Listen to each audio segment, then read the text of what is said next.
सत्यवादी हरिश्चंद्र का प्ले समनी जी की डायरेक्शन में और आज्ञा से आपके समक्ष पेश होगा। तो एक और अनाउंसमेंट करनी है, पीछे की तरफ रैफल टिकट्स है जिसका यूज आप खाने के लिए भी कर सकते हैं, और जो रैफल टिकट्स खरीदेगा उसको लकी ड्रॉ में भी एंट्री मिलेगी, तो there is some gifts to be won as well. So please make sure कि आप रैफल टिकट्स को जरूर परचेज करें। It is £2।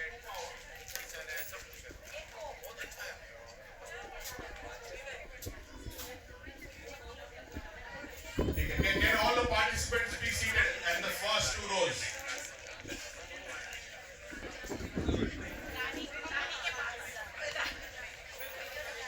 Hey Janand. थोड़ा सा हम लोगों को 15 मिनट लेट हुआ है, उसके लिए क्षमा चाहते हैं। We are really sorry, but this is our first attempt at the play, और all because of Samniji's blessing and the guidance that we have been able to do it, and that you can all tell us how it went, but hopefully we'll do better each time.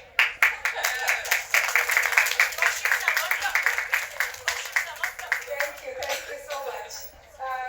And after the play, we will have dinner, street food party, how I call it. There are coupons available with Vinodji and Rajivji, and Rajeshji are handling. So you can help yourself to that. We also have a raffle at the end, which is basically you're paying for the raffle when you buy the coupons. So without any ado, we will start. I will request Samiji to kindly please start with Mangalachanam. आरती को वंदना। आदरणीय समिति जी, उपस्थित भाइयों और बहनों, जैन आश्रम में इस बार बहुत नए प्रोग्राम हुए। उस नवीनता में एक आज का कार्यक्रम भी है। हमारे अपने आश्रम के artist, heroes, stars, heroines, heroines and stars, right? ये अभी आप देखोगे वो सारे एकदम तैयार है। इसकी तैयारी की कहानी तो बाद में बताऊंगी, इसलिए कोई प्ले देख करके जाएगा। बहुत ही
जिन्होंने अपने जीवन में सत्य की निष्ठा रख करके सत्य का पालन करके अपना नाम इतिहास में अमर कर दिया।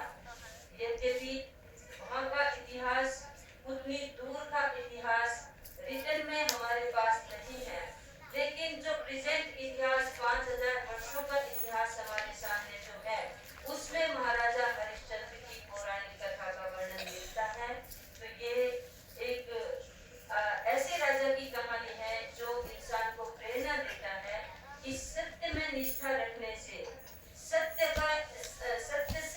सत्य के सहारे आगे बढ़ने से इंसान के सामने कठिनाइयां आती हैं, कठिनाइयां आ सकती हैं, परेशानियां हो सकती है, परीक्षाएं हो सकती हैं, लेकिन अंत में मनुष्य और देव सभी मिलकर के उस सत्य की निष्ठा की विजय की जय जयकार करते हैं। बस इसी कहानी के आधार पर मैंने संक्षेप में आपको बताया राजा हरिश्चंद्र, लेकिन उनके जीवन में क्या क्या परीक्षाएं हुई, कैसे कैसे हुई, किस किसने दी, उन सारी कथा को अब आप स्टेज में देखेंगे। तो हमारे आर्टिस्ट ने जितनी मेहनत की है उनकी मेहनत रंग लाए। आपने जो एक्सपेक्टेशन किया है कि ये लोग क्या करेंगे, क्या दिखाएंगे, आपका एक्सपेक्टेशन पूरा होगा। उससे भी ज्यादा हमें लगता है कि आपने जितना एक्सपेक्ट ना किया हो उससे भी ज्यादा आपको यहाँ देखने को मिलेगा। तो कहानी शुरू होती है कि देवराज इंद्र स्वर्ग में विराजमान है और स्वर्ग का तो माहौल ही अलग होता है। स्वर्ग के माहौल में देवराज इंद्र अपनी सभा में नृत्यांगनाएं नृत्य करने के लिए तैयार है, और वो क्योंकि आमोद प्रमोद की जगह है, पुण्य के भोग की जगह होती है देवलोक स्वर्ग लोक, तो वहां का एक नजारा वहीं से शुरू होती है, इंद्रलोक से शुरू होती है हरिश्चंद्र राजा की कहानी, और अंत में उसकी जय जयकार इंद्रलोक से ही होती है। तो अब हम एकदम बढ़िया, लेकिन कोई बीच में आपस में बातें ना करें। आपस में बातें होगी तो आप कहानी का पूरा सार समझ नहीं पाएंगे, मजा नहीं ले पाएंगे। तो आप ऐसे सोचो कि अब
देवानुप्रिय, आप जाइए और मुनि प्रवर को सादर स्वागत सहित यहाँ ले आइए। आइए भगवान, विराजिए। सेवक को अपने पावन चरणों में प्रणाम स्वीकार कीजिए। कल्याण हो राजन, आप प्रजा सहित सानक तो हैं, सर्वत्र सत्य धर्म का आदर तो है ना? प्रभु, जिस पर ऋषि मुनियों की कृपा हो उसका परिवार कैसे सुखी नहीं होगा। देवगण ही यहाँ की प्रजा है। ये सब पृथ्वी से अपने तप और सत्य धर्म के बल पर ही यहाँ आते हैं। मैं भी जहां तक हो सकता है उन्हें सुख पहुंचाने का प्रयास करता हूँ। आपकी कृपा से यहाँ सब उत्तम और अनुपम है। अब आप कृपा करके अपने भ्रमण का हाल सुनाएं। बहुत दिनों से पृथ्वी पर ऐसा कोई तपस्वी नहीं हुआ जिसका तप का प्रभाव मुझे दिखाई पड़ा हो। देवेंद्र, ये तुम्हारी भूल है। अभी अभी मैं पृथ्वी लोक से ही आ रहा हूँ। वहाँ अयोध्या का राजा हरिश्चंद्र इतना सत्यवादी है कि उसके बराबर तीनों लोक में भी मुझे कोई दिखाई नहीं देता। क्या क्या कहा आपने? हरिश्चंद्र, सत्यवादी हरिश्चंद्र? हाँ हाँ देवराज, सत्यवादी महाराजा हरिश्चंद्र। उसका सत्यवाद केवल वाणी तक ही सीमित नहीं है, उसके तीनों युग के आचरण में सत्य बसा हुआ है। क्षमा कीजिए भगवान, मुझे उसके सत्यवादी होने में संदेह है। धर्मात्मा हो सकता है पर कट्टर सत्यवादी और उस पृथ्वी पर कदापि नहीं। इंद्र, तुम्हें आश्चर्य होना स्वाभाविक है, पर इस सत्य पर तो तुम्हें विश्वास करना ही पड़ेगा। यदि पृथ्वी पर नीच से भी अति नीच उदाहरणों की कोई कमी नहीं है, तो तुम्हें यह भी मानना पड़ेगा कि वहां ऐसे ऐसे तपस्वी भी हुए हैं जिन्होंने इंद्र आसन से भी उच्च परम पद प्राप्त किया है। महाराज, आप जो कह रहे हैं वह सत्य है, लेकिन सत्यवाद का अमृत पीना मनुष्य के लिए बड़ा ही कठिन है। बस इसलिए मुझे इसमें संदेह हो रहा है। मैं भी देवताओं का राजा हूं, मैं स्वयं भी अपने आप को पूर्ण सत्यवादी नहीं पाता हूं। तब फिर साधारण मनुष्य तो भला? तब फिर साधारण मनुष्य, मृत्यु लोक का मानव बेचारा कैसे सत्यवादी हो सकता है, यही ना? हाँ मुनि प्रवर, यही अविश्वास का कारण है। भूतल का कोई प्राणी सत्यता तो हो सकता है, किंतु वह जन्म से भी कभी असत्य का आचरण न करता हो, वह संभव नहीं लगता। क्षमा करें भगवान, निश्चय ही आप भ्रांति में हैं। आप तो साधु श्रेष्ठ है। आपको सर्वत्र ही सुंदर देखने का अभ्यास हो चुका है। कमियां देखना आपका कार्य नहीं। हे देवेंद्र, माना कि हमारा कार्य छिंद्रावेशन करना नहीं है, तो भी साधु का आशय अल्पज्ञ और स्थूलदर्शी तो नहीं होगा। हरिश्चंद्र पर तुम्हें विश्वास नहीं तो उसकी परीक्षा करके देख लो। नारायण नारायण। पधारिए देवर्षि, आपका स्वागत है। आज अचानक ही आपके दर्शन हो रहे हैं। कहां से पधारे आप? देवेंद्र, इस समय मैं अयोध्या से लौट रहा हूँ। मृत्यु लोक का भ्रमण करते करते मैं अयोध्या पहुंचा। उस धर्म भूमि का नजारा तो स्वर्ग से भी बढ़कर है देवेंद्र। अयोध्या का राजा हरिश्चंद्र न्याय और सत्य की साक्षात मूर्ति है। निसंदेह ऐसे मानव उत्पन्न होने से भारत भूमि का सर ऊंचा रहता है देवेंद्र। हरिश्चंद्र उदारता की महान विभूति है देवेंद्र। देवर्षि, कृपा करके हमें बताएं कि उदारता की विभूति किसे कहते हैं?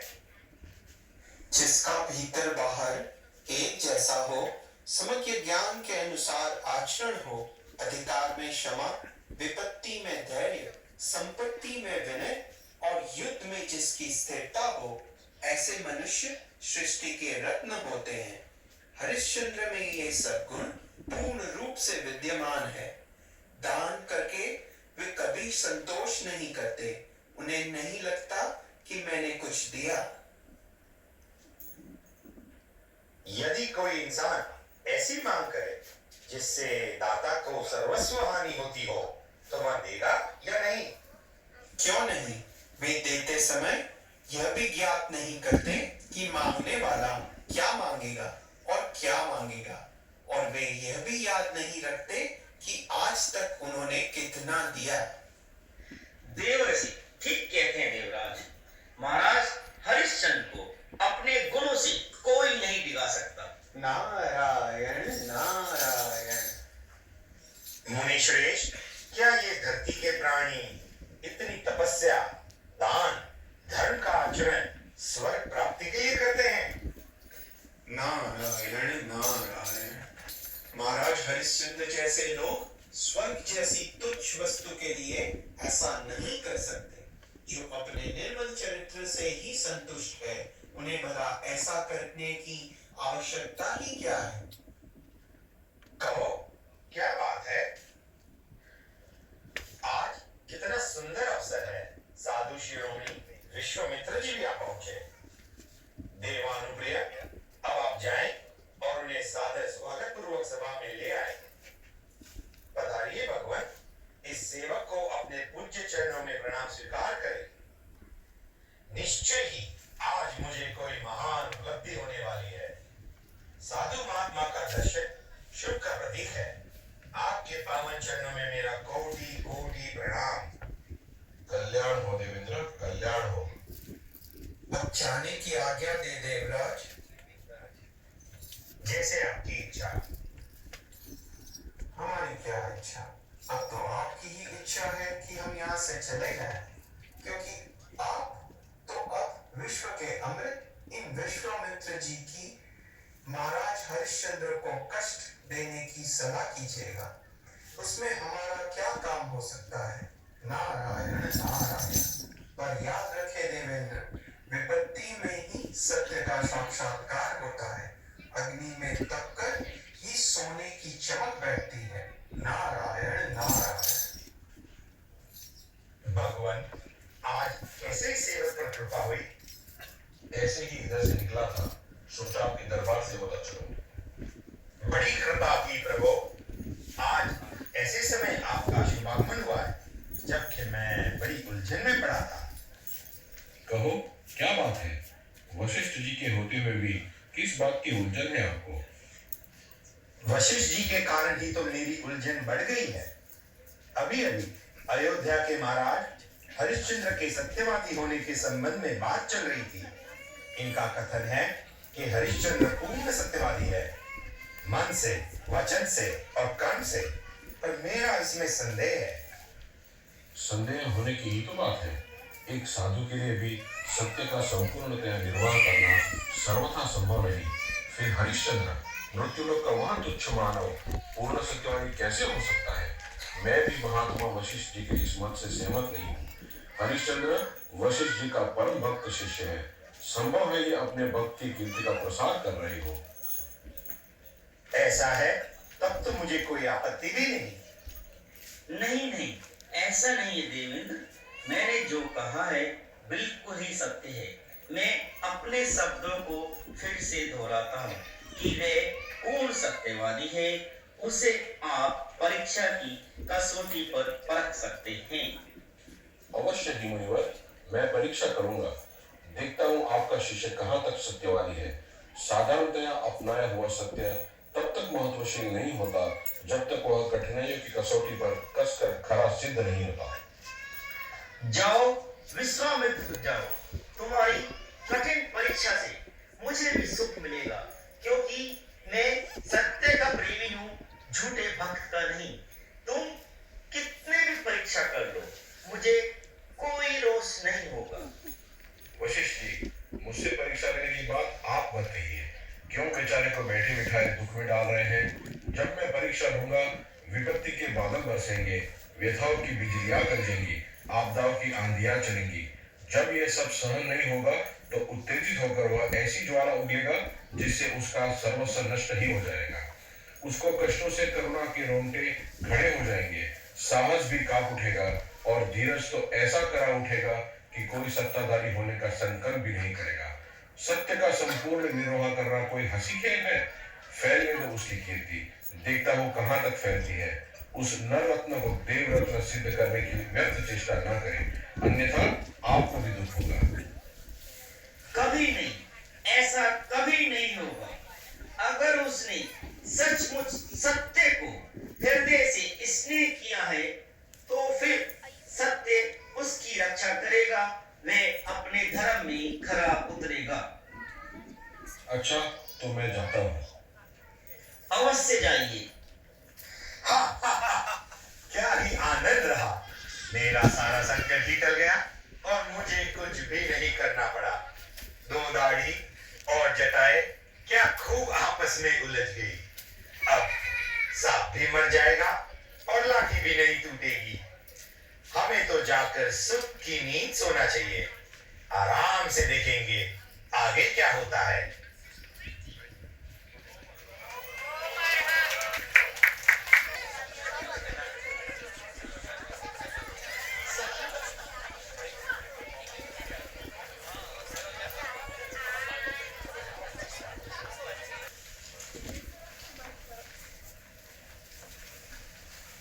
आज ऐसे ऐसे बुरे सपने देखे हैं कि मेरा तो कलेजा कांप रहा है। महारानी जी धैर्य रखिए महारानी जी, पर यह तो बताइए आपने स्वप्न में ऐसा क्या देखा है जो आपको इतना भयभीत किए हुए है?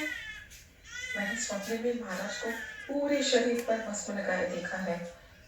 उनके बाल बिखरे हुए हैं और रोहित को सांप काट गया है। नहीं, भगवान सब कुशल करेगा। रोहित बेटा जुग जुग जिए, आपका सुहाग अचल रहे महारानी जी। प्रिय, तुम्हारा मुखचंद्र आज मलिन क्यों है? महाराज, पिछली रात मैंने कुछ ऐसे स्वप्न देखे हैं जिससे चित्त व्याकुल हो रहा है। महारानी, कुछ व्यथित करने वाले ऐसे स्वप्न हमने भी देखे हैं। एक क्रोधी ब्राह्मण ने मुझसे सारा राज्य दान में मांग लिया और मैंने उसे राज्य दान में दे दिया। पर अब मेरे सामने एक समस्या है कि मैं उस ब्राह्मण को कहाँ खोजूं, क्योंकि दान में दिए हुए राज्य का अब मैं संचालक नहीं हूँ। महाराज, क्या स्वप्न के व्यवहार को भी आप सत्य मानेंगे? प्रिय, हरिश्चंद्र की अर्धांगिनी होकर तुम्हें ऐसा कहना उचित नहीं। सत्य पर जीवित रहने वालों के लिए स्वप्न, प्रत्यक्ष और परोक्ष तीनों एक ही है। जो दे दिया सो दे दिया। और फिर इस स्वप्न में देखे दृश्य में कुछ यथार्थ होने का एहसास हो रहा है। आप इसके बारे में चिंता ना करें। काफी बार व्यक्ति का अपनी चित्त वृत्ति के अनुसार स्वप्न भी आ जाया करते हैं। आप राजा हैं, लेकिन राजभोग लुलुपी नहीं है। हमेशा जल में कमल की तरह निर्लिप्त रह के ही राजलक्ष्मी का उपभोग करते हैं। ऐसे स्वप्ने कभी सच नहीं होते महाराज।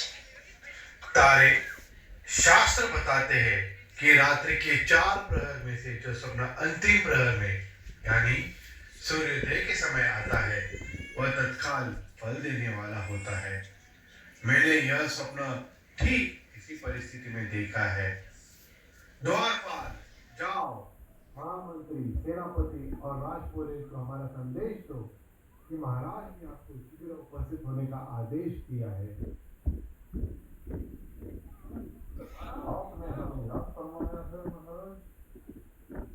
महामंत्री, सेनापति, राजपुरोहित, शायद आपको ज्ञात नहीं कि हमने आपको अभी इस समय क्यों बुलाया है। सुने, रात को हमने स्वप्न में अपना संपूर्ण राज्य एक तपस्वी ब्राह्मण को दान में दे दिया है। अब हमारा इस राज्य पर कोई अधिकार नहीं।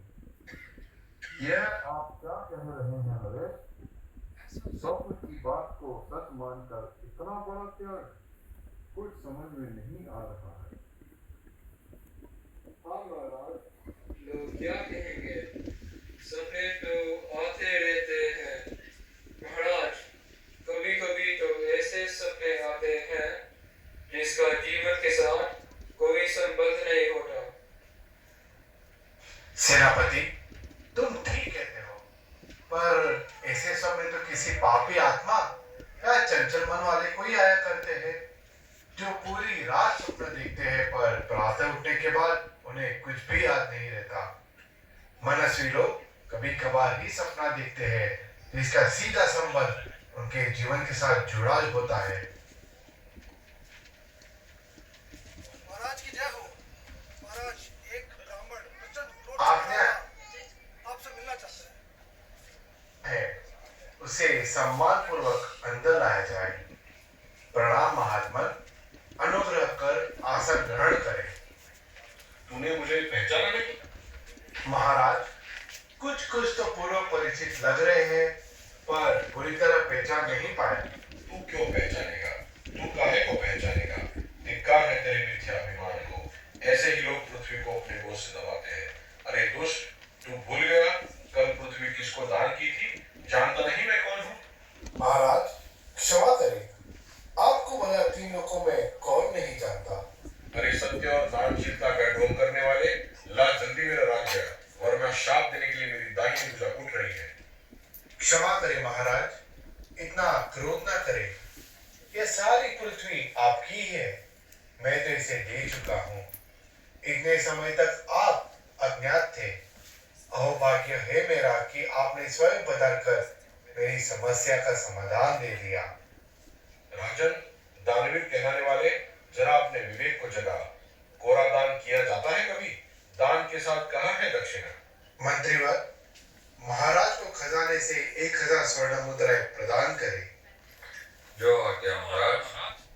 अरे सत्य का दम भरने वाले हरिश्चंद्र, देख ली तेरी दानवीरता। खजाना मेरा और उसी से ही दक्षिणा। राजा से खजाना कहीं अलग होता है? दमी, झूठा, मुझे पता नहीं था कि तू अब पराये धन पर भी अपना हाथ मारने लगा है। मुझसे भूल हो गई महात्मा, सचमुच मुझसे भूल हो गई। पर आप निश्चिंत रहे, आपको अपनी दक्षिणा मिल जाएगी। आप मुझे 1 महीने का समय दें, 1 महीने के अंदर ही मैं आपकी मुद्राएं चुका दूंगा। तुम मुझे जितना बुरा समझते हो, दिल से मैं उतना बुरा नहीं हूँ। चलो 1 महीने का समय देता हूँ। यदि 1 महीने में 1000 स्वर्ण मुद्राएं नहीं दे सकता तो तुम पर कठिन ब्रह्मदंड गिराऊंगा। मुनिवर, मैं ब्रह्मदंड से नहीं, सत्य दंड से डरता हूँ। मूंज जल गई पर मरोड़ नहीं चली। अभी तो किया ही क्या है बच्चू? दोपहरी में तारे दिखेंगे, तारे।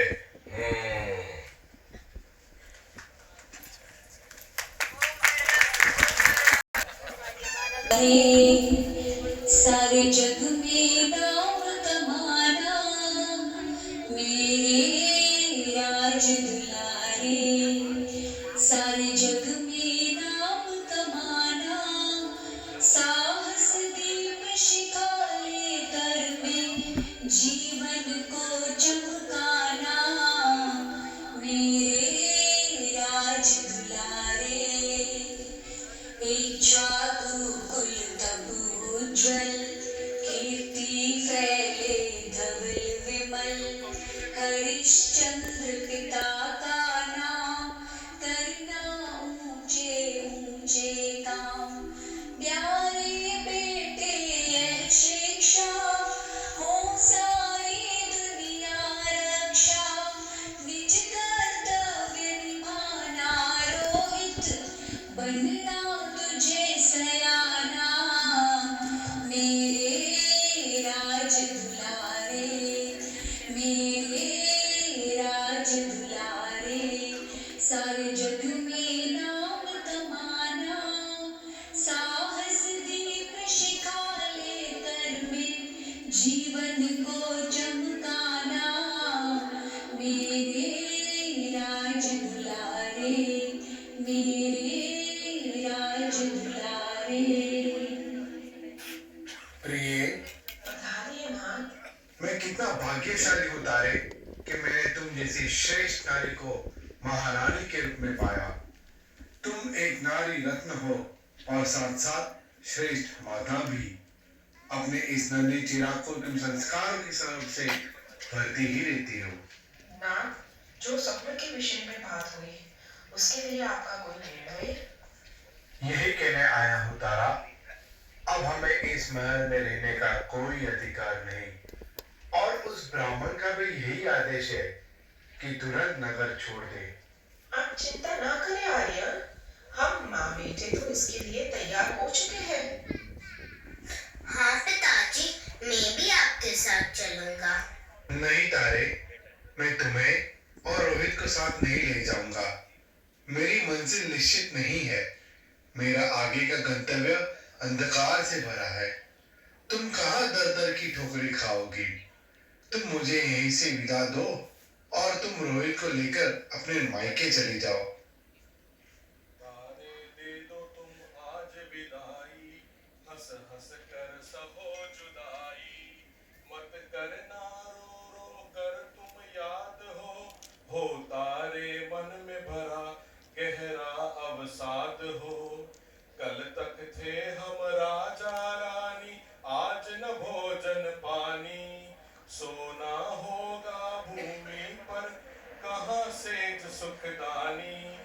कैसे तेरी रक्षा कर पाऊं, भूख अरू प्यास बुझाऊं, संकट में पग बंधन की बात है। मैं नहीं पीछे रहने वाली, साथ चलूंगी काशी, संकट में बिहर नहीं जाऊं मैं चरणों की दासी। आंधी तूफान में साथ रहूंगी, हंस हंस कर कष्ट सहूंगी, पग बंधन की न कोई बात है।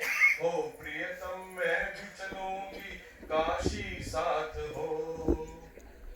ऐसी तुम्हारी इच्छा, पर अब विलंब उचित नहीं। शीघ्र ही तैयार हो जाओ। गहने तथा राजकीय वेश उतार कर सादे वस्त्र धारण कर लो।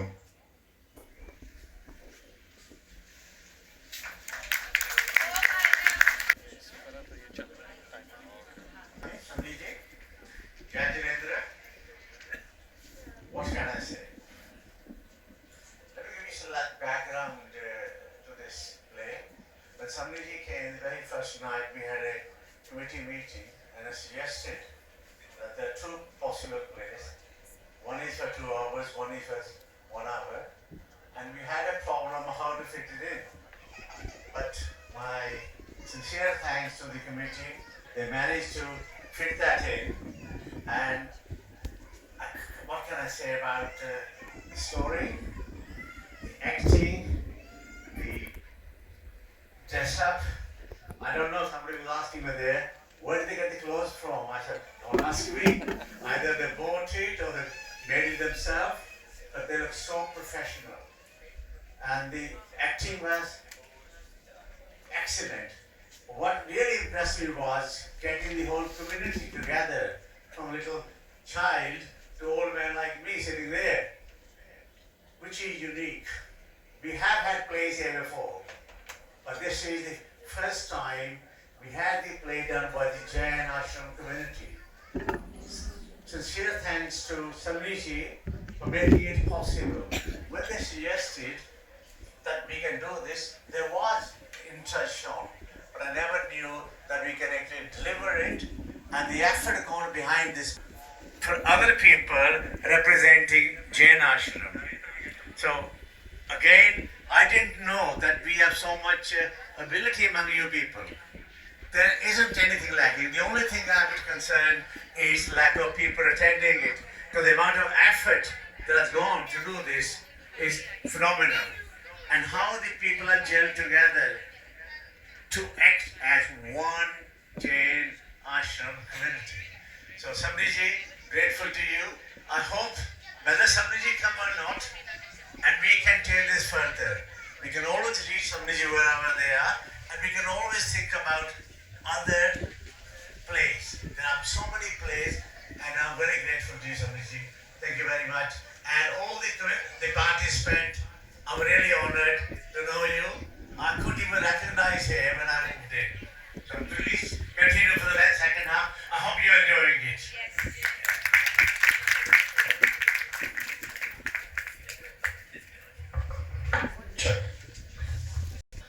Personal connection with this play. I played a role about 65 years ago when I was a little kid. I went on this stage, I just froze. And I couldn't couldn't say anything. And I dragged on very quickly, and to see that and how much you have done, how well you have acted. Again, gratitude to all of you. बहुत सुंदर भजन सुनाते हैं।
राजन, आप हमें छोड़कर कहाँ जा रहे हैं? हम आपको कहीं नहीं जाने देंगे। हाँ महाराज, सन्यासी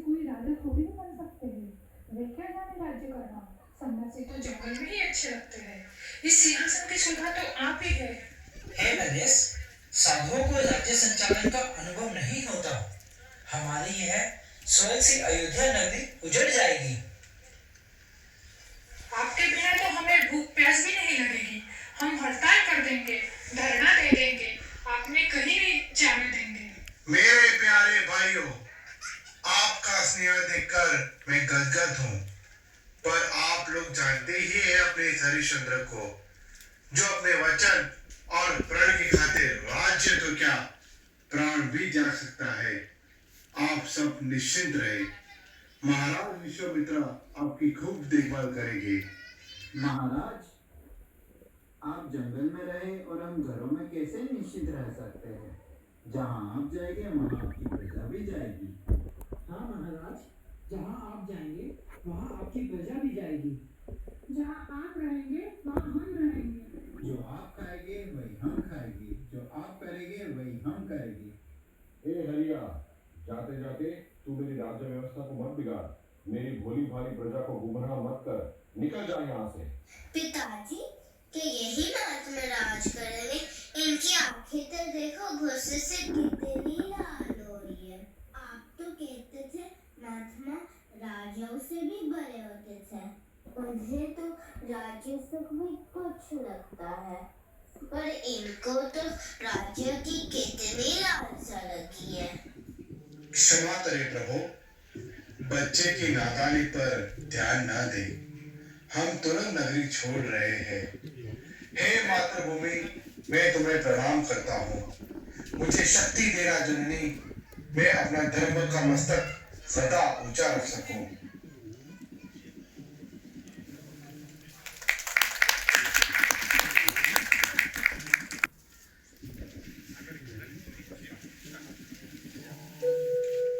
मन में है पूरा विश्वास, मन में है पूरा विश्वास, सत्य पर हो बढ़ते ही जाएंगे, मंजिल को पाए। मन में है पूरा विश्वास, सत्य पर छोड़ा वैभव, छोड़ा राज, छोड़ा वैभव, छोड़ा राज, सत्य खातिर छोड़ा ताज, छोड़ा राज ताज, इस संकल्प पर हो रहना है अटल, मुस्काए हर पल। मन में है पूरा विश्वास, सत्य पर कष्टों को हंसते झेले, संघर्षों से हम खेले, कष्टों को हंसते झेले, संघर्षों से हम खेले, कष्टों संघर्षों को झेले वीर नर, हो प्राण भले ही जाए, प्रण पूरा कर पाए। मन में है पूरा विश्वास, सत्य पर मन में है पूरा विश्वास, मन में है पूरा विश्वास, सत्य पर बढ़ते ही जाए, मंजिल को पाए। मन में है पूरा विश्वास, सत्य पर। महारानी, तुम्हारा यह कोमल फूल सा बदन थोड़ी सी प्रतिकूलता में भी मुरझा जाता था, किंतु आज इस भयंकर जंगल की सायं में तुम्हारा ये हंसता खिलता चेहरा मेरे भीतर उत्साह का संचार कर रहा है। आर्य, आपकी सन्निधि ही मेरा आनंद का केंद्र है। जिंदगी सुख दुख की एक लंबी श्रृंखला है। अनुकूलता और प्रतिकूलता की इस दौर में उलझ कर ही आदमी बंधन को बढ़ाता है। हर्ष और विषाद के चित्त तो जीवन के पर्दे पर उठते ही रहते हैं देव। इस सब में तटस्थ रहने वाला ही महाराज। प्रिय, यह तो मैं जानता हूँ, किंतु चलते चलते तुम्हारे पैरों में कितने छाले पड़ गए हैं। तीखे कांटों से बींदे पैरों को खून मानो मेहंदी रचा रहा है। तेज धूप से तुम्हारा फूल सा कोमल शरीर पसीने से लथपथ हो रहा है। धरती का ये उष्णता सचमुच तुम्हें बेजान बना जा रहा है। रानी कैसे सहोगी इन कष्टों को? देव, आप इसकी तनिक भी चिंता न करें। कष्टों का सामना मैं प्रसन्नता से करूंगी। मुझे लगता है आपके पैर थकावट के मारे चूर चूर हो रहे हैं। थोड़ा विश्राम कर लेते हैं। अभी विश्राम से क्या होगा देवी? हमें तो अभी बहुत लंबा चलना है। थोड़ी दूर और चले फिर विश्राम करेंगे। माँ, मुझको भूख लगी है, जल्दी खाना दो। बेटा, थोड़ी देर और चलो, फिर भोजन दूंगी। नहीं माँ, मैं नहीं चल सकता। पहले मुझको खाना दो, फिर ही चलूंगा। ओहो, समय की गति बड़ी विचलित है। इस रोहित के सामने हर पल 36 प्रकार के व्यंजन तैयार रहते थे। आग्रह करने पर भी जो नहीं खाता था, अपनी सारी चीजें बच्चों में बांट देता था। हाय रे विधाता, आज वही लड़का रोटी के टुकड़े के लिए बिलख रहा है। हे भगवान, क्या करूं? इसकी भूख कैसे मिटाऊं? माँ, आप आकाश की तरफ क्या देख रहे हो? मुझे बहुत तेज भूख लगी है। आपने मुझको कल शाम को भी भोजन नहीं खिलाया था। आज भी देखो कितना दिन चढ़ गया है। बेटे, तुम अपने पिताजी के पास यहीं बैठो, मैं अभी कुछ लेके आती हूँ। लो बेटे, मैं तुम्हारे लिए केले लेके आई हूँ। ये फल सारे कच्चे कच्चे मुझको नहीं लगते अच्छे। मैं नहीं खाता, फेंको इनको। मुझे खिलाओ अंगूर के गुच्छे। बेटे, भाग्य जब कच्चे केले ही देना चाहते हैं, तो अंगूर के गुच्छे कहाँ से लाऊं? इन्हें खाकर भूख मिटाओ। थोड़ा और चलो, फिर भोजन दूंगी। कह दिया ना मैंने माता, मुझको ऐसे फल नहीं भाते। हाय रे किस्मत, एक दिन यही बालक सोने की झूले में झूलता था, मलमल की कोमल शैया पर सोता था। दास दासिया इसके एक इशारों पर प्राण बिछाते थे। आज इसी रोहित की भूख भूख के शब्द मेरे कलेजे को बींध रहे हैं। ओह, मैं कैसा अभागा पिता हूँ जो इस बच्चे की भूख शांत नहीं कर सका। धिक्कार है मुझ जैसे पिता को जो खेलने खाने की इस उम्र में जंगल के ऊपर खाबर रास्तों पर चला रहा है।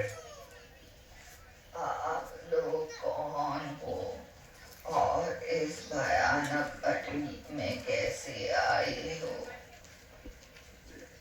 हम राहगीर हैं माता, घूमते घूमते काशी जाने का विचार है। माँ, भूख लगी है। बेटा, अभी तो फल खाए थे, थोड़ा दूर और चलो। ओहो, यह तुम्हारा बेटा भूखा दिखता है। ले बेटा, मेरे पास लड्डू है, तुम खा लो। नहीं बेटे, ऐसे लड्डू तो तुमने बहुत खाए हैं। मैं तुम्हें फिर बहुत दूंगी। क्या हुआ? बच्चा ही तो है। एक लड्डू दे देने से मेरे कोई कमी थोड़ी हो जाएगी। ले बेटा, ले लो। नहीं माताजी, मुझको नहीं चाहिए। मेरी माँ ने मुझको बहुत लड्डू खिलाए हैं। तुम्हें लड्डू अच्छे नहीं लगते? लो, मैं तुम्हें फल देती हूँ। यह फल बहुत मीठा है, ले लो। नहीं माँ, फल तो मैंने अभी खाए हैं, मुझे नहीं चाहिए। ऐसी विकट परिस्थिति में जिसके बच्चे भी विचलित नहीं होते, उसके माँ बाप तो न जाने कितने साहसी, पराक्रमी और शौर्यवान होंगे। 100 साधुवाद हो रानी तारा और विजयी बनो राजा हरिश्चंद्र। इसको अपने प्रण से न डिगा दूं, मेरा भी नाम नहीं। अभी तो किया ही क्या है, आगे देखना क्या क्या होता है। पानी बहुत जोरों से लगी है, पर खाए क्या? मैं आसपास जाकर कहीं मजदूरी ढूंढता हूँ। तुम माँ बेटे इधर ही रहना। ओहो विधाता, तेरी भी क्या लीला है। कल तक जिसके पास अनेकों भेंटे आते थे, आज वही पेट भरने के लिए मजदूरी करने गए हैं। बड़ा विचित्र है ये कर्मों का विधान। इधर तो 2 दिन के भूखे और उधर मजदूरी। पास में कोई काम दिख रहा है, मैं भी कुछ काम करके आ जाती हूँ। वह गए हैं तो मुझे क्या हर्ज है मजदूरी करने में। बेटे, तू यहीं बैठे रहना। कोई कुछ दे तो किसी के साथ मत जाना। मैं अभी आती हूँ। हे भगवान, भूख तो जोरों से लग रही, क्या खाऊं? प्यास के मारे गला सूख रहा है। कितनी देर हो गई मेरी माँ को गए। कहाँ गई होगी? बुलाऊं तो भी कैसे बुलाऊं?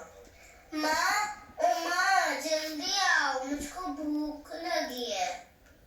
माँ आ गई, क्या लाई हो?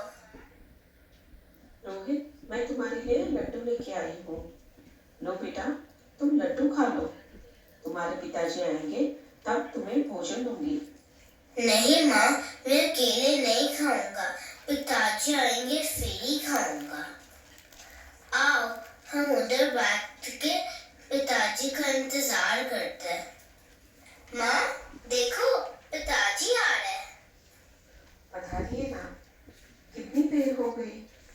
प्रतीक्षा में बैठे बैठे आंखें पथरा गए हैं। हृदय धड़क रहा है। खैर, अब पिताजी। पिताजी, लड्डू खाइए। अरे, ये लड्डू कहाँ से लाया है? कहीं से मांग कर तो नहीं लाया? नहीं मेरे देव, रोहित बहुत समझदार बालक है। यह एकदम आपकी तरह ही है।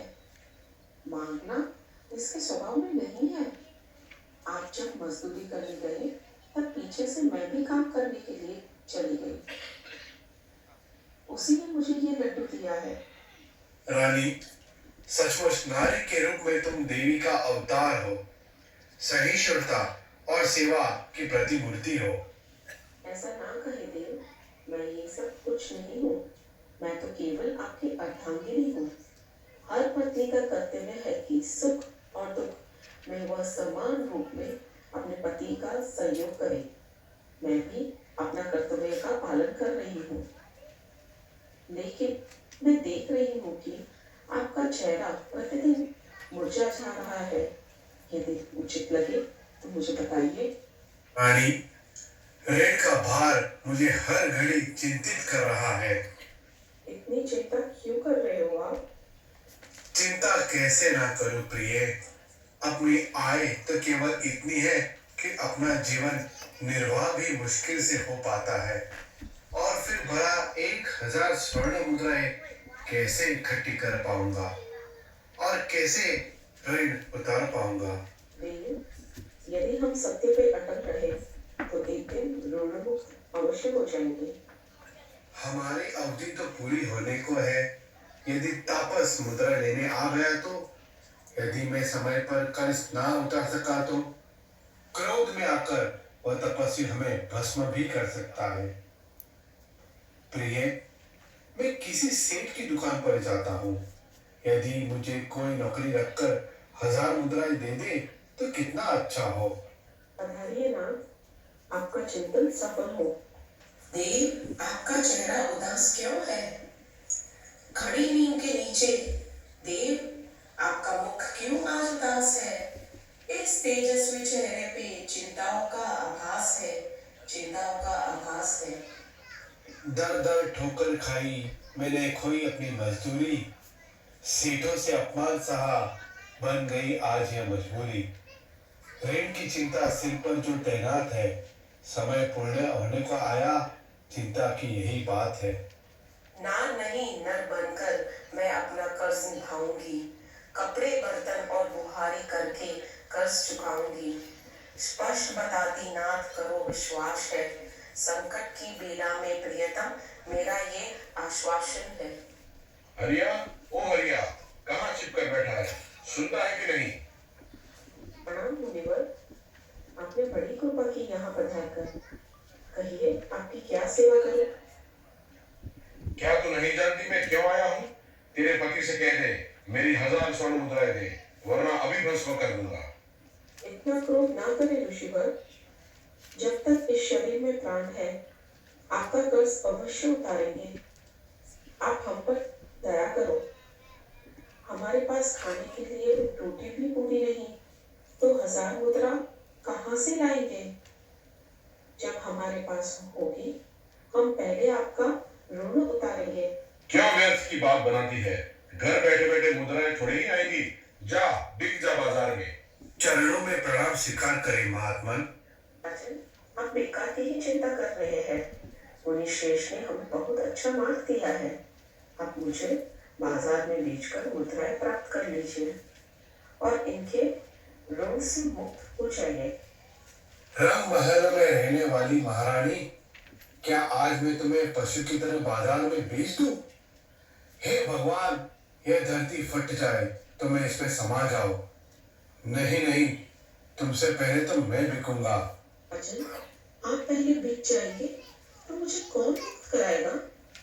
देख हरिया, देरी न कर, सूर्य अस्ताचल की ओर जा रहा है।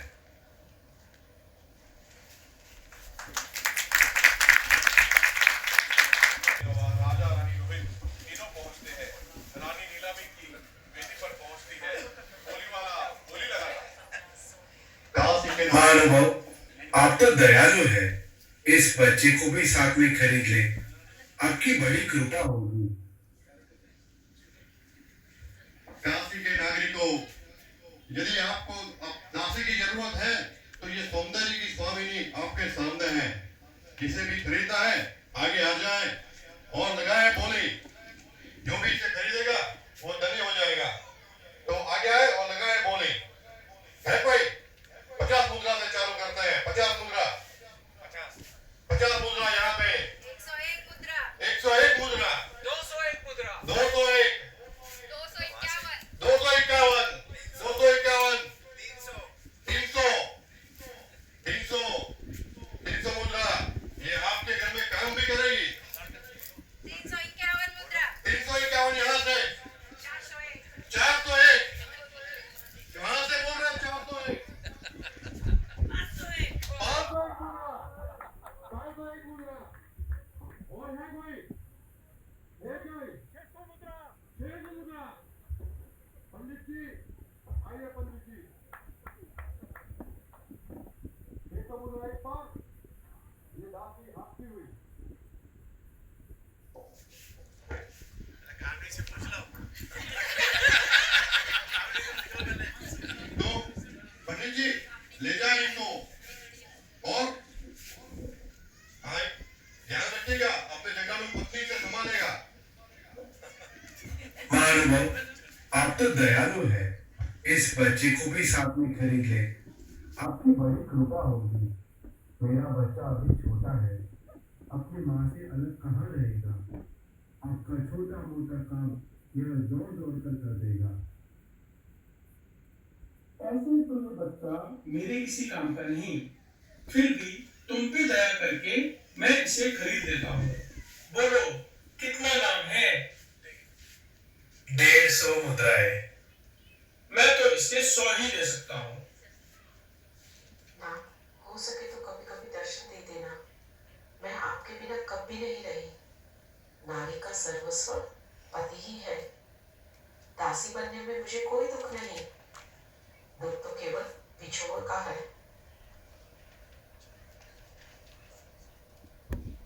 जाओ तारा, अब तो सत्यनारायण ही मिलाएंगे। तुम सबको मेरे कारण कष्ट उठाना पड़ रहा है। तुम सबकी वेदनाओं को देखकर कभी कभी मैं सत्य से विचलित सा हो जाता हूँ। क्या क्या सोचने लग जाता हूँ। नहीं नहीं, ऐसा ना कहें। मेरे लिए कभी भी पद से विचलित नहीं होना, असत चिंतन भी नहीं करना। दुख भोग लेने से ही तो दुख घटते हैं। अरे चलो भाई, बड़ी देर कर रहे हो, मुझे बहुत दूर जाना है। जाओ तारा, बेटा रोहित, माँ का ध्यान रखना, पंडित जी की भी खूब सेवा करना। अरे तू भी बिकेगा? भाइयों, यह भी अपने आप को बेचने के लिए तैयार है। हट्टा कट्टा नौजवान, आपके घर का पूरा भोजन यह अकेले ही खाने की ताकत रखता है, ऐसा नौजवान। लेकिन ये जमकर काम भी करेगा तो हिचक के बाद लगाइए बोली, इसके लिए भी लगाइए बोली। हे भगवान, सूर्य अस्ताचल की ओर जा रहा है। क्या मुझे कोई भी खरीदने वाला नहीं है? क्या मैं आज वचनबद्ध हो जाऊंगा? अरे भाई, लगता है इस शहर में तुमने कोई खरीदने वाला नहीं। अब तुम भी अपने ठिकाने जाओ, मैं भी जा रहा हूँ। देख भैया, अब तो तेरे जीवन के बस 5 मिनट बाकी है। अब भी अपनी जिद छोड़ दे। सत्य, वचन, प्रण, ये सब सुखी जीवन के लिए होते हैं। कष्टों में तो अपने प्राण बचाना ही सबसे बड़ा सत्य धर्म होता है। इन धारिता नगरी में मुझे कोई खरीदने वाला नहीं रहा। मैं कैसा भी काम कर सकता हूँ, कोई भी दयालु नहीं। हे सूर्य देवता, यदि मुझे बिका बिना आज तुम छिप गए तो इस दुनिया से सत्य का नाम भी मिट जाएगा। तुम्हारे साथ साथ सत्य का सूर्य भी ढल जाएगा। हाँ हाँ हाँ, यह दिव्य पुरुष बाजार में बिकने के लिए आया है। सूरत से तो ये कोई महान व्यक्ति दिखता है, किंतु विद्या का मारा अपने को दास मानकर बिक रहा है। यदि मैं खरीद लूं तो अच्छा हो, पर क्या ये मेरे साथ जाने को तैयार होगा? लेकिन पूछ तो लूं। हे भद्र पुरुष, आप किस लिए बिक रहे हो? कर्ज चुकाने के लिए। कितनी मुद्रा चाहिए? 400। बस 400? मैं तो तेरे लिए 1000 देने को भी तैयार हूँ, पर मैं हूँ हरिजन। क्या तुम मेरे घर चलोगे? हाँ, मैं आपके साथ चलने को तैयार हूँ। मुझे तो सूर्य ढलने से पहले मेरा कर्ज चुकाना है। ए हरिया, क्या तू भंगी के हाथ बिकेगा? मैं भंगी के हाथ नहीं महात्मन, सत्य के हाथ बिक रहा हूँ। अच्छा अच्छा, आया है सत्य का पुजारी। ला दे मेरी मुद्राएं। पूरी 400 है, संभाल लेना। जा जा, ज्यादा बड़ाई ना कर। अब पता चलेगा हरिये को। अकल तो अब ठिकाने आएगी। छठी का दूध याद करेगा। चंद्र लो, अरे ओ चंदा, अरे ओ दरवाजा तो खोल। क्या सौगात लाए हो जो कान फोड़े जा रहे हो? बर्तन मांजने में भी आफत कर। अरे खोल तो सही, आज तू खुश हो जाएगी। खोल रही हूँ, खोलते खोलते ही नाक में दम कर दिया। हाँ? ये मनहूस औरत, और ये छोकरा कैसा? चलो महारानी जी, तुम्हारे बर्तन मांजने के लिए ही इसे लाया हूँ। बड़े नेक हैं दोनों, तुम्हारी खूब सेवा करेंगे। मैंने तो तुमसे आदमी लाने को कहा था। तुम इस औरत को क्यों लाए हो? औरतें काम ठीक नहीं करती। तुम भी तो औरत ही हो। क्या नाम है तेरा? भाई जी, मेरा नाम तारा है। लड़के, तेरा नाम क्या है? रोहित कुमार। ओहो, नाम तो ऐसा रखा है जैसे कोई राजकुमार हो। अच्छा जा, बर्तन साफ कर। देखें कैसा काम करती है। ठीक से काम करना और बर्तन खूब चमका देना। मैं कहने जा रही हूँ, कृपा करके इस बच्चे को कुछ खाना दे सके तो। कल से इसने कुछ नहीं खाया। हम तकलीफ के मारे हैं, आपकी बड़ी कृपा होगी। हाय हाय, तुम तो मेहमान बन के आई हो। कुछ करना ना धरना, पहले से ही मांग करने लगी। जा जा उधर जा, पहले जाके बर्तन साफ कर।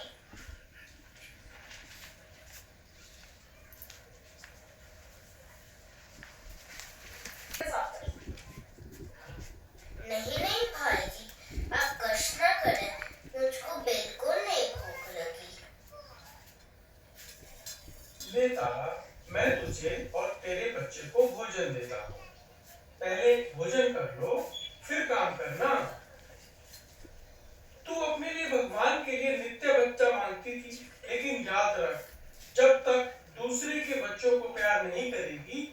बच्चे के लिए तरसती ही रहेगी। मैं नौकरों को मोह नहीं रखती। तुम्हें बच्चे चाहिए, मैं तो ऐसी ही हूँ। बड़े भाई हैं, भगवान और तुम। हाँ, तुझे जो चुना बर्तन मांजने पड़ेंगे, तभी भोजन मिलेगा। बेटे, कभी-कभी भाग्य में ऐसे ही दिन आते हैं, इन्हें हंस के ही बिताना चाहिए। विपत्ति भी भगवान की ही देन है, इनसे कहाँ घबराना, कष्टों से ही जीवन बनता है। ठीक है माँ, ला छोटे छोटे बर्तन मैं साफ कर देता हूँ, तुम बड़े बड़े कर लो। ना बेटा ना, तेरे ये कोमल फूल जैसे हाथ दुखने लगेंगे। मैं मांझ लेती हूँ, तुम इसको एक तरफ रख दो। माँ, अब मैं राजा नहीं बनूंगा। राजा बनने के बाद बर्तन मांजने पड़ते ना। अरे जोर लगाकर बर्तन मांज ताकि बर्तन चमक उठे। तो ऐसे हाथ चलाती है जैसे कहीं की रानी हो। जोर लगाने से हाथ की मेहंदी थोड़ी खिंच जाएगी। चुप आई जी, चुपका दूंगी। देख, जल्दी जल्दी बर्तन मांज, फिर चौका साफ कर देना। फिर आकर मेरे पैर दबा। और सुन, सवेरे घर में जल्दी से झाड़ू लगा देना, सूरज निकलने से पहले पहले।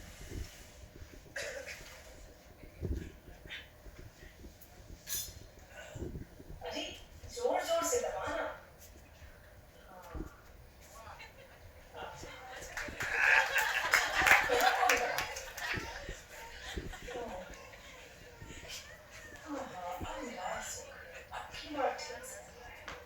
और जोर से दबा। इसको कुछ गाना भी आता है क्या? जरा सुना दे, जिससे मुझे जल्दी से नींद आ जाए। और हाँ, तो उधर कोने में जाके सो जाना।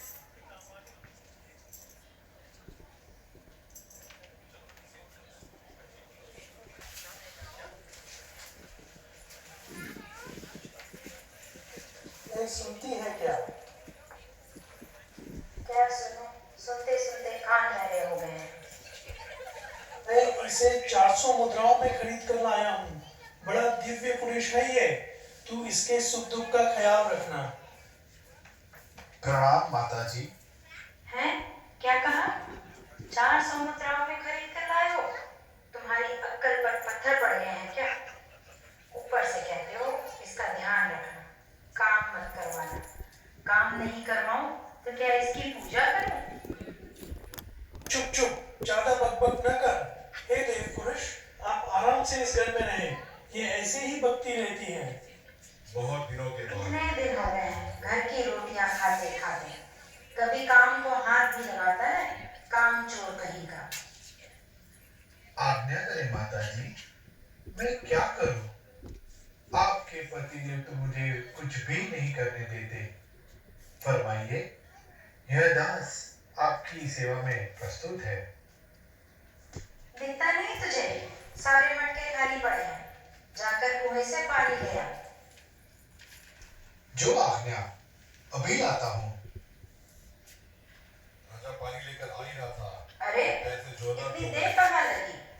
पानी का मटका कहाँ है? क्षमा करें मालकिन, ठोकर लग जाने के कारण मैं गिर पड़ा और मटका फूट गया। क्या कहा? घड़ा फूट गया?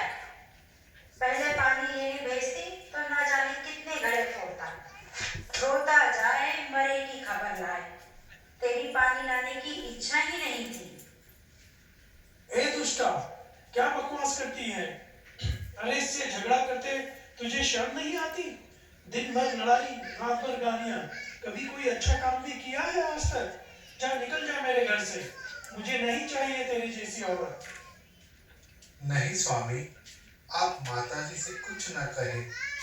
यह ठीक कहती है, सारी गलती मेरी ही थी। आगे से ध्यान रखूंगा। भैया, ये बड़ी खराब औरत है। यह सारे दिन झगड़ती रहती है। तुम यहाँ रहोगे तो तुम्हें कष्ट देती रहेगी। यदि तुम यहाँ न रहकर शमशान भूमि में रहोगे तो इसकी बकबक नहीं सुननी पड़ेगी। वहाँ शमशान पर पहरेदारी करना। कोई मृतक को लेकर आए तो उससे 1 टका और कफन का टुकड़ा लेकर ही अग्नि संस्कार की इजाजत देना। समझ गए? और हाँ, कभी कभी राजाज्ञा होने पर फांसी देने का भी काम पड़ सकता है, पर वहां रहने से तुम्हें इस झगड़ाली औरत से छुटकारा मिल जाएगा।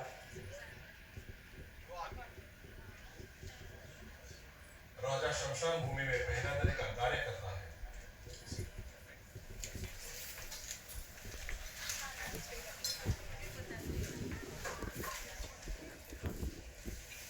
अरे ओ तारा की बच्ची, अभी तक भोजन नहीं बनाया? जब देखो बैठे बैठे रोते हैं ना, अपने लाल को चुपके से भोजन करा दिया होगा तुमने। भाई जी देखो ना, सब्जी तो बन चुकी है, आटा गूंद रही हूँ। रोहिदास तो सदा आप लोगों के भोजन करने के बाद ही खाता है। उसे तो बासी खाना ही नसीब होता है। ताजा तो चखे ही उसे कितने दिन बीत चुके। बड़ी मुंहफट है तू, और कभी अपना दोष भी मानेगी? एक कहो तो 1000 सुनाती। भाई जी मैं कुछ जवाब नहीं देती तो आप कहते हो बड़ी मुंह छुपी है। चाहे जितना कहो बोलती नहीं, मुंह सी लेती है। चल चुप निगोड़ी, अपना काम कर। ऐसी कुलाक्षणी ना होती तो ऐसी मारी मारी फिरती। आज सुबह तेरा मुंह देखकर उठी तभी मैं जान गई थी कि आज दिन नीके नीके बीते तो ही बड़ी खैर है। तेरी जीभ बड़ी कड़वी है, किसी दिन ना तेरा मुंह बुझा दूंगी, तभी तेरी ये सांप की जैसी जवान जीभ होगी। भाई जी जो जी में आए खा लो, मेरा तो अभी भाग्य फिरे है, सुनना ही पड़ेगा। नहीं, बहुत हो गया, अब भेज रोहित को, पूजा के लिए फुलवारी से फूल तोड़ा है। बाई जी बाई बाई कहने से काम नहीं चलता। कितने दिन से तू मेरी अनसुनी कर रही है। काम करना है तो भेज इसे अभी। यूं ही बैठे बैठे रोटी थोड़ी मिल जाएगी। देखते नहीं, हम दो प्राणी दिन रात खून पसीना बहाते हैं, तब जाकर गृहस्थी चलती है। तो इसे भेजती है कि नहीं? अरे कुचाले, भेज इसे अभी कि दूं तुझे और तेरे लाल को एक प्रसाद। नहीं नहीं भाई जी, बेचती हूँ, पर वो रास्ता नहीं जानता। देख बेटा, भाई जी के लिए फुलवारी से फूल लेके आ जा। देख संभाल संभाल के जाना, कहीं पैर में कांटे ना लग जाए। कांटा नहीं, उसे तो सांप काट खाएगा। जाने में देती है उसको। अच्छा माँ, जाता हूँ। रोहित फूल तोड़ने फुलवारी में जाता है। फुलवारी में उसे सांप काट लेता है। रोहित तड़पता है।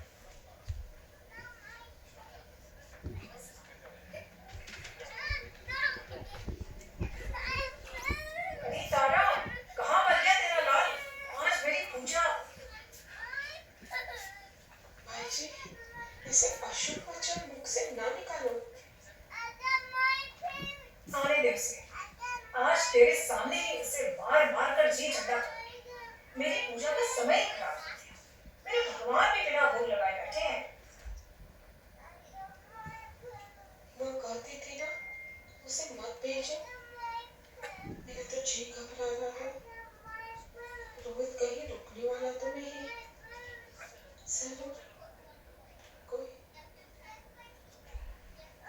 तेरा क्या जी तो मेरा भी बन रहा है। जब से तू इस घर में आई है, सारे घर को नष्ट कर दिया है। मैं अकेली जितना काम करती थी, तुम दो होकर भी उसका आधा भी नहीं कर सकते। ऐसी बात नहीं है भाई जी, रात से रात तक काम करती हूँ, पर आपने कभी भी 2 शब्द सराहना के नहीं कहे। माली आकर रोहित की सूचना देता है। अरे देख जरा, कौन मेरा कान फाड़ रहा है सवेरे सवेरे? क्या है भाई? हाय भगवान, ये क्या किया? अरे जा जल्दी, यहाँ क्या हाय हाय कर रही है? बुरे काम का बुरा नतीजा, जैसी करनी वैसी भरनी। तारा फुलवारी में जाती है, बच्चे को संभालती है। रोहित, तुम्हें क्या हो गया बेटे?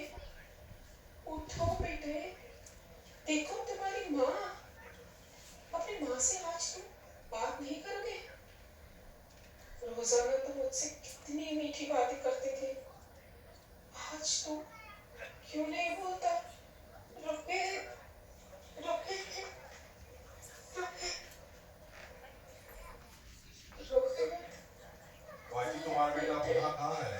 अब इसकी देख पकाए लगाओ, भगवान के आगे किसी का वश नहीं चलता। एक बार देखिए मेरे लाल, एक बार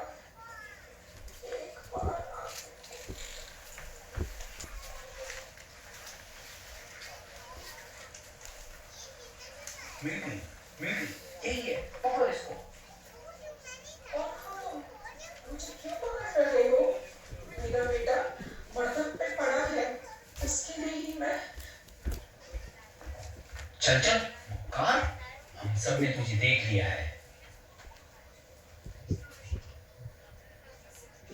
काशी नरेश की जय हो। राजकुमार की लाश की खोज में निकले सैनिक लौट आए हैं। आज्ञा है, सैनिक शीघ्र ही उपस्थित हो। महाराज की जय हो। क्या यह सच है कि यह वही नरभक्षणी है? सच है महाराज, बिल्कुल सच है। यह वही है। अगर हम जरा भी चूक जाते तो यह भाग निकलती या फिर राजकुमार के शव को चबा जाती। महाराज, इसे बांधकर न लाते तो क्या पता यह बीच में ही हम लोगों को काट खाती। जब हम दोनों इसे घसीट कर ला रहे थे तब ये ऐसा झटका मारती थी कि हम कई बार चोट खाते खाते बचे। विश्वामित्र जी ने ठीक ही कहा था हमसे। पहले तो हमें विश्वास नहीं हुआ था, पर अब तो सब सामने आ गया है। सैनिकों, इसका मुंह खोल दो और हाथ पैर बंधे रहने दो।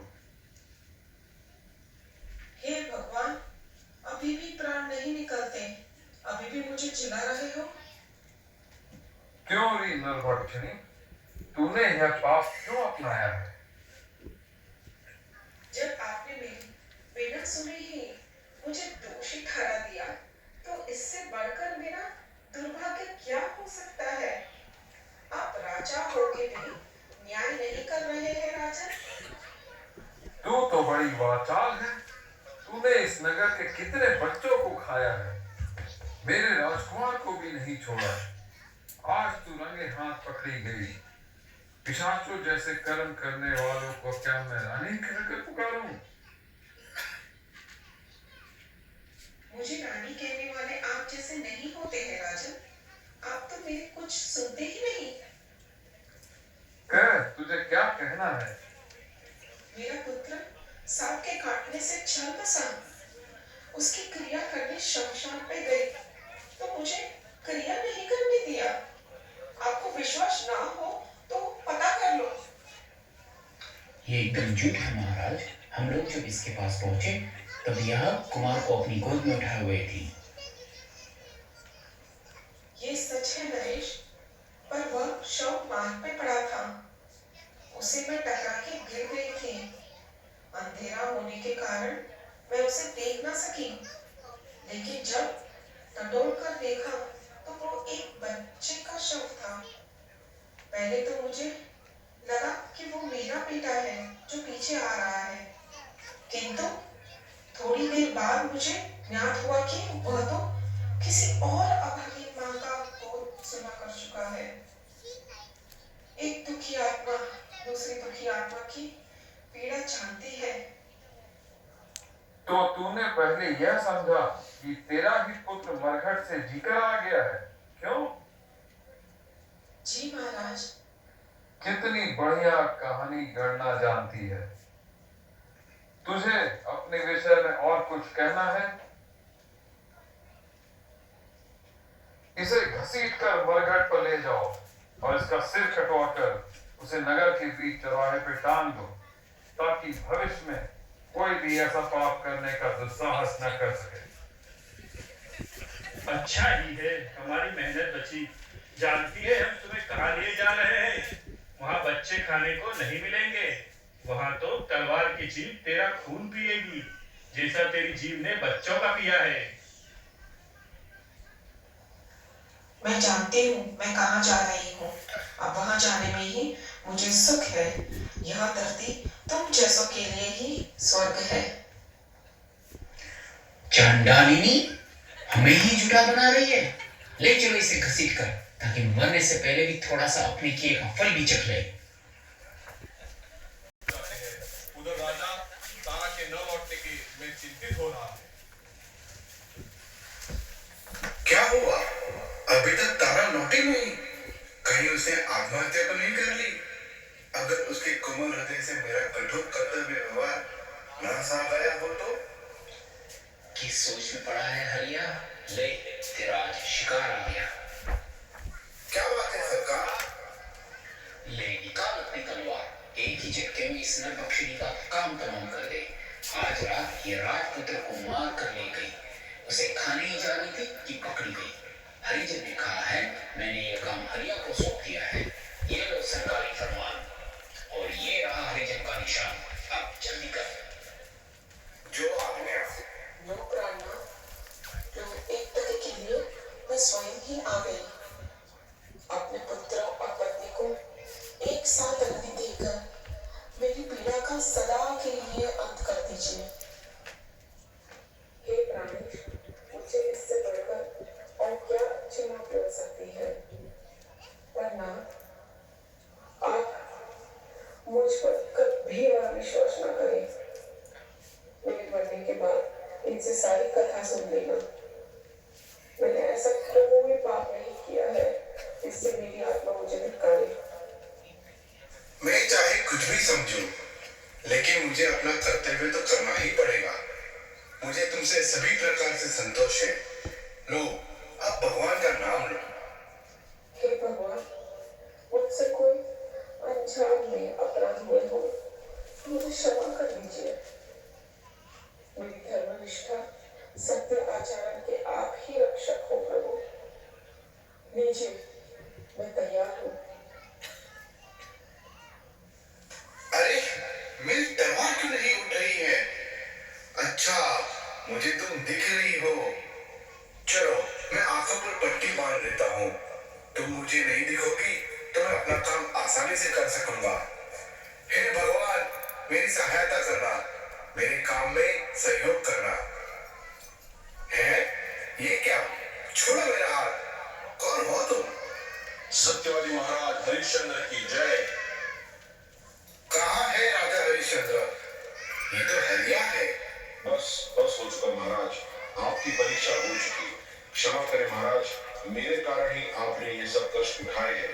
परंतु आज केवल विश्वामित्र अथवा विश्व को ही नहीं, बल्कि अन्य लोकांतरों को भी ये ज्ञात हो गया है कि पृथ्वी पर एक ऐसा मानव विराजमान है जिसका चरित्र देवताओं से भी श्रेष्ठ है। वे महाराज हरिश्चंद्र सत्यवादी हैं, जिनका संकल्प अडोल है। कल्याण हो राजन, कल्याण हो। गुरु वशिष्ठ जी, आप क्षमा करें महाराज हरिश्चंद्र। देवराज इंद्र, सबका अभिवादन है। आज आप सबके आगमन से बड़ा कौतूहल हो रहा है।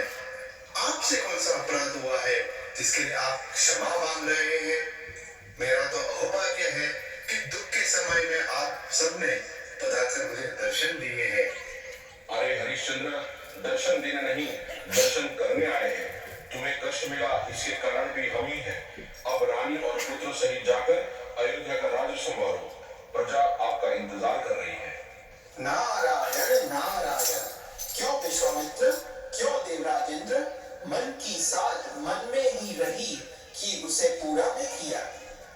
महर्षि वशिष्ठ का शिष्य कभी कच्ची गोलियां नहीं खेलता।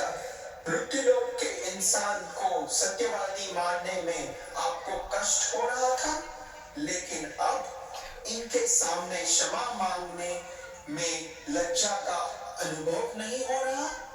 नारायण नारायण। और काशी नरेश, आप तो बड़े न्याय प्रिय राजा कहलाते हैं। नारायण नारायण। भगवान, रोहित तो मृत पड़ा है। मैं ऐसे कैसे अयोध्या जा सकता हूँ? कहीं मुझे फंसाने की फिर से कोशिश तो नहीं है?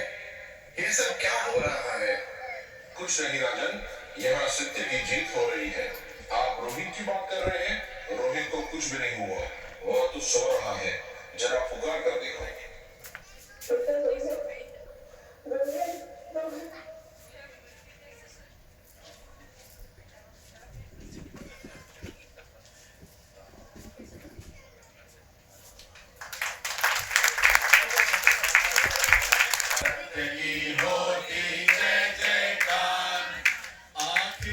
भी झुके चरणों में लेकर के उपहार सत्य की होती